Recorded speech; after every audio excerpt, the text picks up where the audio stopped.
Right guys, so new project. As you can see, it's already been partially stripped. What we've got here is a YAMAHA SR125. There was a spark problem, so there was getting no spark at all. I'm currently in the middle of testing all the important parts. So we've got CPI, obviously, regulator, starter ignition, and starter coil.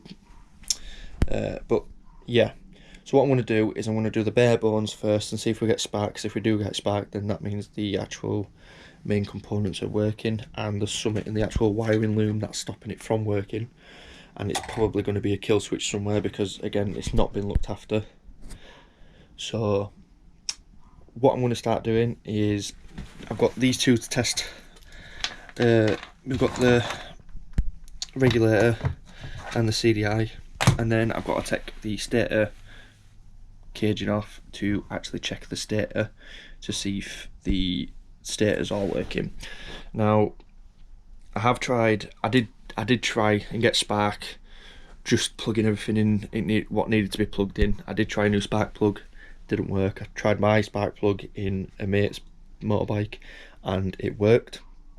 So that's telling me there's something somewhere that's obviously not giving us spark. Now there is compression. Compression's great. We've tested the compression, and the battery's fine.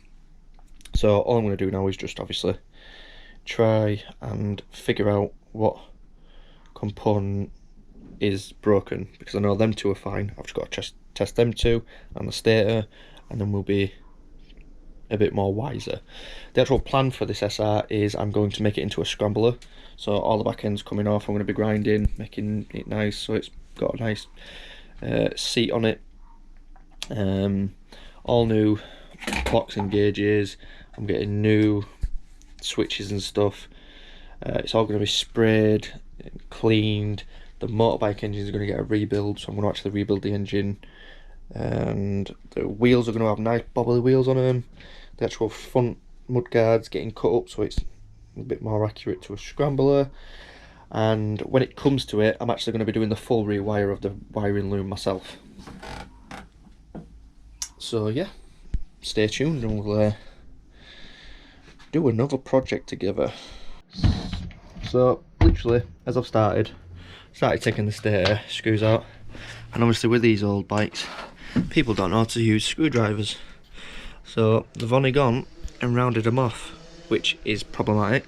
So what I'm going to do is I'm going to use a grinder and I'm going to grind a flathead into it, and hopefully use a big size flathead, and I just need to tap it. So like I use an impact driver. I've been using an impact driver to get the rest of them out, just because I need that instant crack, and they was already rounded off. I've tried to use different heads, so I've used a PZ2, I've got a PZ3 in there, and it's not worked. So I'm going to grind a flathead in, use a decent sized flathead, and hopefully I can just crack it loose, and then when it comes to putting the engine back together it's all gonna get new screws in it anyway, so I'm not too worried. But I will need to put them back in to get the stator back on, obviously, to keep it in place for when I actually do get it running, because I want to get it running before I actually start ripping it all down and getting everything cleaned and looking spick and span, because there's no point me doing the full bike if the engine doesn't work. So as you can see, I've grinded a little notch for a flathead and a little notch for a flathead in there. Just ignore that bit, I'm going to sand that out so you'll not see that anymore. I'm not going to use the impact driver just because I ain't got a flathead that's big enough.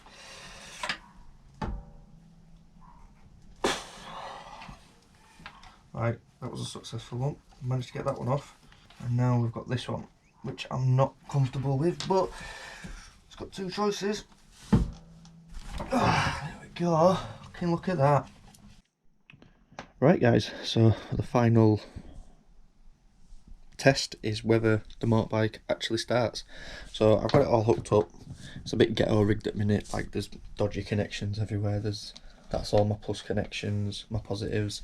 I've got random wires connected together just to get a spark. I just need to get the spark, and then once I've done the whole bike I'm going to rewire the whole loom and then get it started. So I've got the coil plugged in.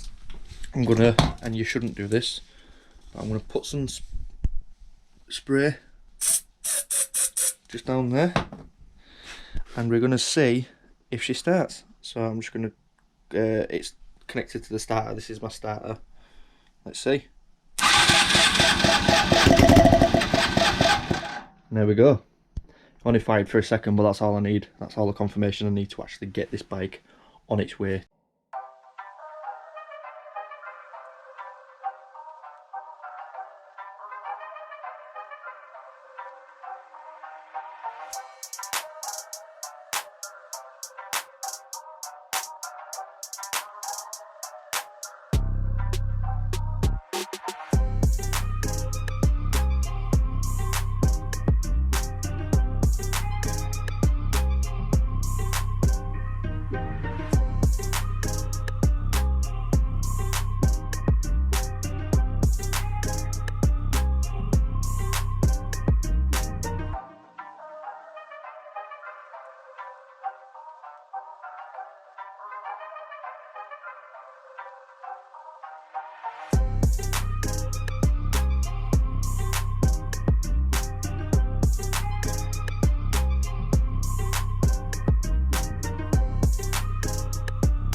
Right, so there we go, engine's out, finally got it out. Now we can actually start working on it. The bike is somewhat stripped off. Got the back wheel to take off, the shocks, this mud guard or whatever this is, I don't actually know what that is. Probably going to get it broken off because I can only see one screw. I don't actually know where else it connects onto.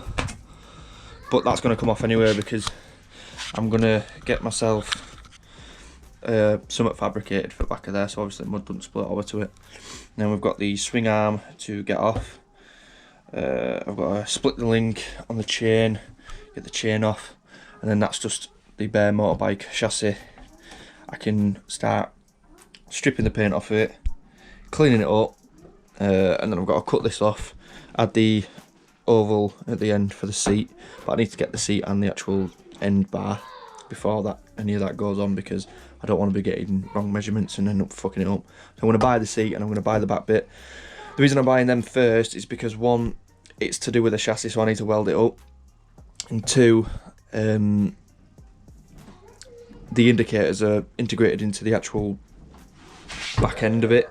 So I mean, if I'm going to want to do my wiring loom, I'm going to need my indicators, and obviously that's that, so it's 10 times lighter now. But yeah, that's what we've got going on so far. So I'm going to start playing with the engine for now, just to see if we can clean it up, because it's grotty, as you can see. It's mucky, it's got lime scale on it. Clutch doesn't feel too bad,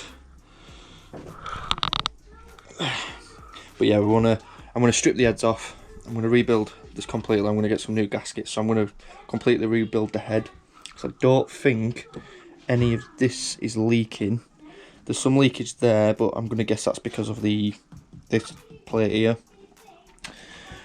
But I'm hoping not. It might just be something else from where it's leaked. But if it is that, we're just gonna have to keep an eye on it. But I don't think there's any leaks anywhere.